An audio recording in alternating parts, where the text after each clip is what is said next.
কত সুন্দর, বিলাসিতার আঁচলে ঢাকা, সোনার চামচ দিয়ে মোড়ানো ঘুমবিহীন স্বপ্ন যদি বিল গেটস বা আভিজাত্যের শীর্ষে আরোহণ করা রানী এলিজাবেথের মতো দিন পার করতে পারতেন, কিংবা হঠাৎ করে লটারি লেগে যেত, তাহলে কেমন হতো? Life is not bed of roses. Life is not fair. Get used to it. Why I am useless, worthless and unnecessary to the world. I am a burden on my family. কিন্তু আমার জীবনে এত সমস্যা কেন? বিভিন্ন হতাশায় মনে অজান্তে আমরা বলি, আমার যদি জন্মই না হতো তাহলে বোধহয় ভালো হতো। স্বার্থপর দুনিয়ায় এসব দুঃখ কষ্টের মূল চাবিকাঠি কি? আর সেখান থেকেই আজকের গল্পের শুরু। আমার অনুমতি না নিয়ে কেন আমায় জন্ম দেওয়া হয়েছে? এই প্রশ্নে 2019-এর ফেব্রুয়ারিতে রাফায়েল স্যামুয়েল নামে 87 বছর বয়সী মুম্বাইয়ের ব্যবসায়ী ঘোষণা দিলেন তাকে পৃথিবীতে আনার জন্য তার মা বাবার বিরুদ্ধে মামলা করবে।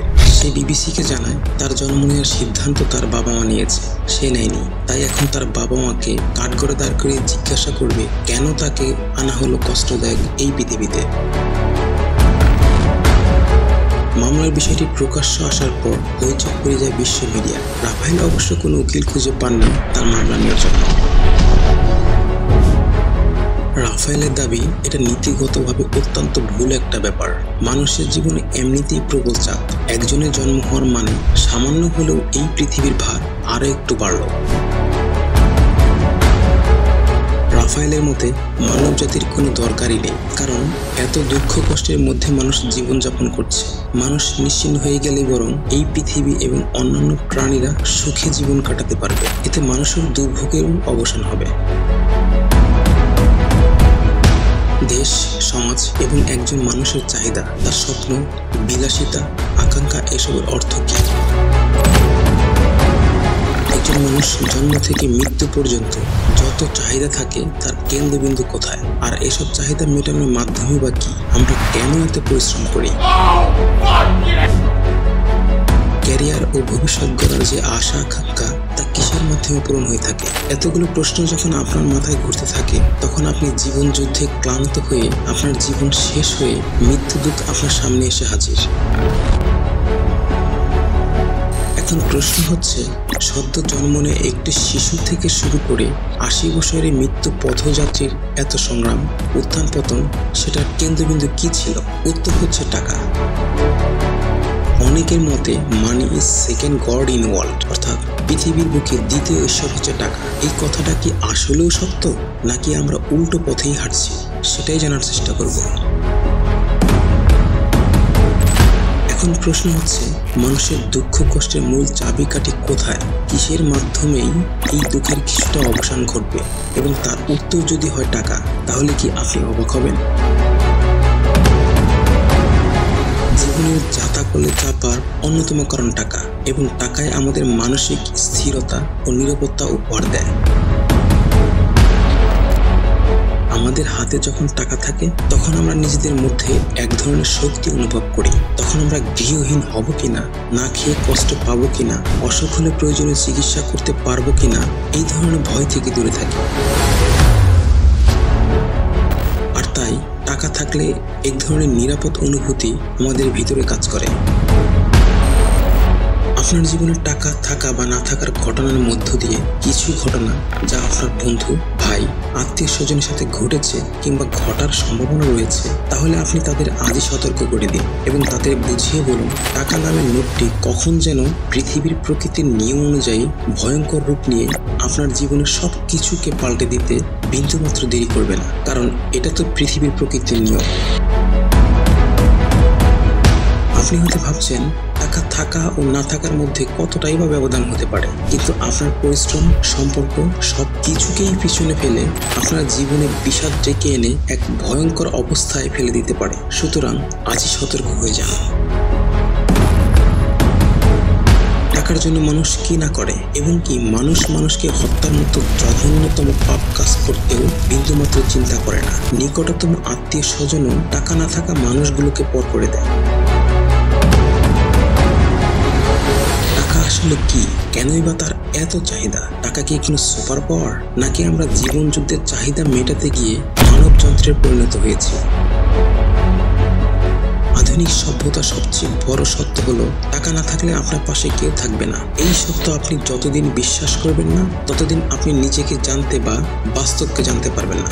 যখন টাকা নামক যন্ত্রটি আপনার কাছে থাকবে না তখন আপনার আশেপাশের মানুষ কতটা বহুরূপী হতে পারে এবং তারা কতটা ভয়ঙ্করভাবে নিজের রং বদলে স্টিলের চশমা পরে বলবে, কে আপনি ভাই? তখন কপালের চামড়া ভাঁজ করে মনে মনে রাগান্বিত হয়ে তার দিকে অবলোকন দৃষ্টিতে তাকিয়ে থাকা ছাড়া আপনি কিছুই বলতে পারবেন না। আর এটাই হচ্ছে নিষ্ঠুর পৃথিবীর চরম বাস্তবতা।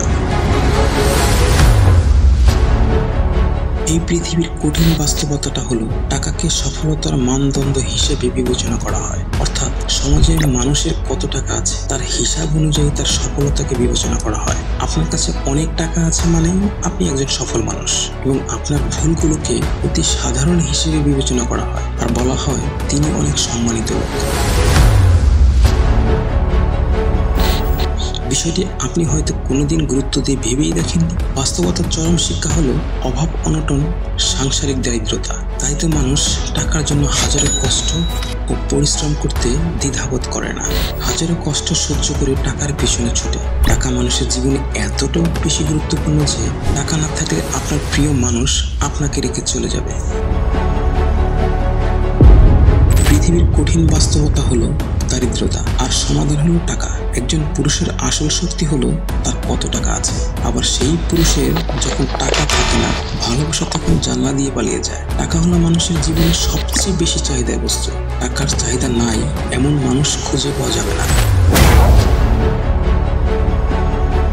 টাকা এমন একটা জিনিস যা থাকলে পৃথিবীর সবকিছু আপনার হাতের কাছে পাবেন, আর না থাকলে কোনো কিছু আপনার হবে না।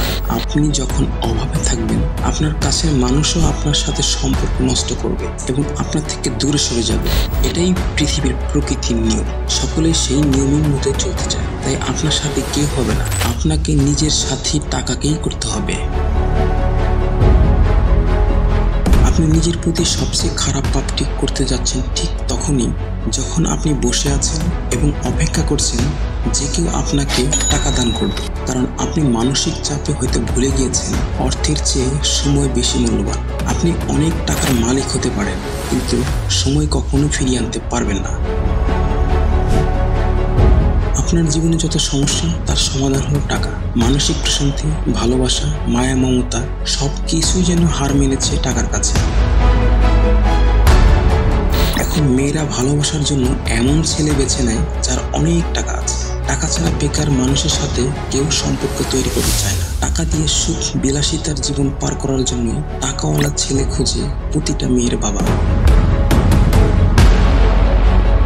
যখন কেউ আঙ্গুর ফুলে কলা গাছ হয় সমাজে তার সম্মান মর্যাদাকে আরো বৃদ্ধি করে দেয়। সকল জায়গায় তাকে ডাকা হয়। টাকার জোর এত বেশি যা আপনাকে অনেক উপরে তুলবে। আর যদি টাকা না থাকে কোনো জায়গায় আপনাকে মূল্যায়ন করা হবে না। আপনি আপনার নিকটতম বন্ধু, পরিবার পরিজন ও আত্মীয় স্বজনের কাছেই আপনি লাঞ্ছিত হবেন। আপনার সকল নিকটতম মানুষকে তার সহজাত রঙে সহজে বদলাতে দেখবেন। যখন আপনার টাকা থাকবে সবাই আপনার আশেপাশে থাকবে এবং আপনার সাথে সবাই ভালো আচরণ করবে। আপনার পাশে থাকার লোকগুলোর অভাব হবে না। বাসায় সবসময় মেহমান আসবে। সব জায়গায় আপনাকে আলাদাভাবে সম্মান ও মর্যাদা দিয়ে বিচার করবে। সেই টাকা যখন আপনার থাকবে না, কোনো কারণে শেষ হয়ে যাবে, তখন ম্যাজিকের মতো আপনার দুনিয়া পাল্টে যাবে। আসল জীবনের বাস্তবতাটা তখনই আপনি বুঝতে পারবেন। নিজের পরিবার পরিজন থেকে আত্মীয় স্বজন যারা একসময় আপনার কাছে এসেছে, থেকেছে, খেয়েছে, তারা আপনার সাথে সম্পর্ক রাখতে চাইবে না। চোর পুলিশের মতো আচরণ করে আপনাকে এড়িয়ে চলবে। দেখা হলে কথা বলতে ভয় পাবে যদি আপনি কোনোভাবে তার কাছে টাকা নামক মহামূল্যবান কিছু চান। তাই আপনার নিকটতম মানুষ আপনার দারিদ্রতার ভয়ে আপনার থেকে দূরত্ব বজায় রাখতে চাইবে। বর্তমানে টাকা দিয়ে মানুষও কেনা যায়, এরকম ঘৃণ্য কথাটি বর্তমানে সহজ বাক্যে পরিণত হয়েছে। টাকার রং এত বেশি উজ্জ্বল হয় যে কেউ টাকা থাকা মানুষের কাছাকাছি থাকতে চায়। তাই মানুষ টাকাকেই ভালোবাসে। কখনো দরিদ্র মানুষকে কেউ ভালোবাসতে দেখবেন না। সমাজে মানুষ সারাটা জীবন পার করে দিয়েও শেষ সময় মানুষ মানুষকে চিনতে ভুল করে। মানুষ চেনা এমন একটি কঠিন পরীক্ষা, সেটা টাকা থাকা অবস্থায় আপনি বুঝতে পারবেন না, কারণ আপনাকে তা বুঝতে হলে অভাব নামের কঠিন পরীক্ষার মধ্য দিয়ে যেতে হবে। আপনার যখন টাকা থাকবে তখন আপনাকে আশেপাশের মানুষ শুধু নয়, দূরের মানুষ যাকে আপনি নিজেও চিনেন না তারাও আপনাকে চিনে নেবে, আপনার সাথে সম্পর্ক রাখতে চাইবে, আপনাকে সম্মান দিবে, নিজে থেকেই ডেকে কথা বলবে, আপনাকে সকল কাজে ডাকবে, আপনার পরামর্শ নিয়ে কাজ করবে। আপন মানুষ ছাড়া অনেক মানুষ আপনার বন্ধু হবে, কাছের লোক হওয়ার চেষ্টা করবে। তারাও জানে টাকা থাকা মানুষের সংস্পর্শে থাকলে তাদের স্বার্থে আপনাকে কাজে আসবে। তাহলে এটা থেকে বুঝতে পারছেন টাকা থাকলে আপনার মূল্যায়নটা কতটা বেশি হয়ে যায়। কখনো সেই টাকার অভাব হলে আপনি ধূসর রঙের মতো হয়ে যাবেন, কেউ আপনার সাথে থাকবে না, সবার ব্যবহার পরিবর্তন হয়ে যাবে। টাকা কতটা মূল্যবান সেটা আপনি তখনই বুঝতে পারবেন। টাকা থাকলে আপনার সাথে আত্মীয়তা করতে আসা শুভাকাঙ্ক্ষীর অভাব হবে না। আপনি টাকা দিয়ে সব কিনতে পারলেও সুশান্তি, মানসিক প্রশান্তি কিনতে পারবেন না। কেউ কেউ তো বলে এই পৃথিবীর বুকে ভালো থাকার জন্য টাকার প্রয়োজন, কিন্তু প্রয়োজনের অতিরিক্ত অর্থ কোনো মানুষের সুখ আনতে পারে কি? জীবন সংসারে যার সম্পদের চাহিদা যত বেশি, তার সংসারের সবকিছুর চাহিদা তত বেশি। কোনো মানুষ স্বার্থ ছাড়া চলে না, সবাই নিজের স্বার্থ যেখানে হাসিল হবে সেখানে আগে যাবে। স্বার্থের এই দুনিয়ায় কেউ কারো মন থেকে আপন হয় না, নামমাত্র আপনার কাছের মানুষ, কিন্তু তার মধ্যে লুকিয়ে আছে নিজের স্বার্থ। তাই বন্ধু হোক বা আত্মীয় হোক, সবকিছুতে কাছের মানুষ হিসেবে বিশ্বাসী করতে নিজেকে ভেবে চিনতে আপন করতে হবে। ওই সমস্ত মানুষ বন্ধু হয়ে কখন পাশে থেকে আপনার ক্ষতি করে যাবে তা আপনি বুঝতেও পারবেন না। তবে এই বিশাল স্বার্থপরের ভিড়ে সত্যিকারের বন্ধু, আত্মীয় স্বজন রয়েছে যারা প্রকৃতপক্ষে আপনার ভালো চায়। এই ভালোবাসা ও বিশ্বস্ততার জন্য এখনো সামাজিক বন্ধন টিকে রয়েছে প্রতিটা পরিবারে।